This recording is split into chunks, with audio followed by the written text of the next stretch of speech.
একজন পরিপাটি পোশাকে টিভি পর্দায় নীতিবাক্য আওড়াচ্ছেন, অন্যজন কলামের পর কলাম লিখে সবার ভুল ধরিয়ে দিচ্ছেন। বাইরে থেকে পাঠক বা দর্শক দেখছেন এক আদর্শিক সাংবাদিকের প্রতিচ্ছবি, কিন্তু এই মোলায়েম হাসিমাখা মুখ আর নীতিবাগীশ কথার অন্তরালে কী লুকিয়ে আছে? ভেতরের সেই কদর্য রূপটা যদি পাঠক একবার জানতে পারতেন, তবে হয়তো ভক্তির বদলে ঘৃণাই করতেন বেশি। তথ্যটা অপ্রিয় হলেও সত্য, এদেশের সৎ মেধাবী যোগ্য সাংবাদিকের সংখ্যা টেনে টুনে 10% হবে না। সাংবাদিক সমাজের অন্তরে যে পরিমাণ অবক্ষয় বাসা বেঁধেছে তার পুরোটা জানলে সোশ্যাল মিডিয়ায় প্রতিদিন 24 ঘন্টা গালিগালাজ চলত। কিন্তু এই অন্তর্মহলের গল্প সাধারণ পাঠকের অজানা। সাংবাদিকতা যদি একটি যুদ্ধক্ষেত্র হয়, তবে সৎ সাংবাদিকের বড় লড়াইটা শাসক বা কোনো প্রভাবশালীর সাথে নয়, বরং তার নিজের পেশার অসৎ লোকদের সঙ্গেই হয়। এই লড়াইটা সবচেয়ে ভয়ঙ্কর এবং বিশ্রী। আলোচনার সুবিধার্থে আমরা সৎ সাংবাদিকদের 1 নম্বর এবং অসৎ সুবিধাবাদীদের 2 নম্বর হিসেবে নাম দিতে পারি। এই 2 নম্বরীদের সামলানো কঠিন হওয়ার প্রধান কারণ তাদের মধ্যে আশ্চর্য রকমের ঐক্য রয়েছে। তারা সংখ্যায় বেশি এবং চমৎকারভাবে সংগঠনমুখী। তারা সবসময় ঝাঁক বেঁধে চলে। অন্যদিকে 1 নম্বরেরা সংখ্যায় কেবল 10%ই নন, তারা প্রচণ্ড সংগঠন বিমুখ। তারা একা চলতে পছন্দ করেন, মেধাবী হয় কাজের মধ্যেই ডুবে থাকেন। ফলে তারা বিচ্ছিন্ন এবং একক লড়াইয়ে ব্যস্ত।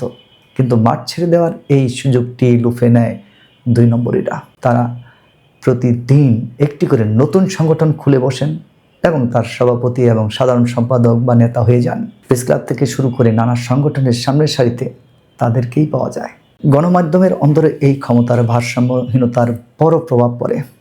1 নম্বরেরা কাজ নিয়ে ব্যস্ত থাকলেও 2 নম্বরেরা কিন্তু ব্যস্ত থাকেন মালিক বা কর্তৃপক্ষের সঙ্গে দেন দরবারে। মালিক পক্ষের চারপাশে সার্বক্ষণিক ঘুরঘুর করা, অহেতুক প্রশংসার জলসা বসানো এবং তোষামোদে তারা পটু।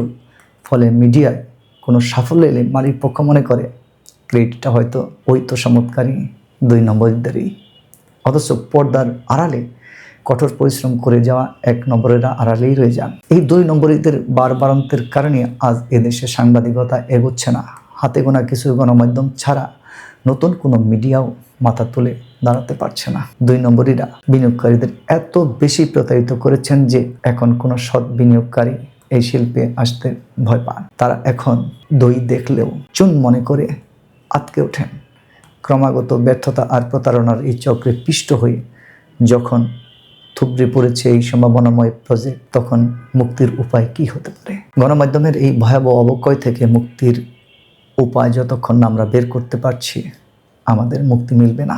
যতক্ষণ পর্যন্ত ওই 10% 1 নম্বর সাংবাদিকের নিজেদের বিচ্ছিন্নতা কাটিয়ে উঠতে পারবে না, সংগঠিত হতে পারবে না, ততক্ষণ পর্যন্ত আসলে মুক্তি নেই।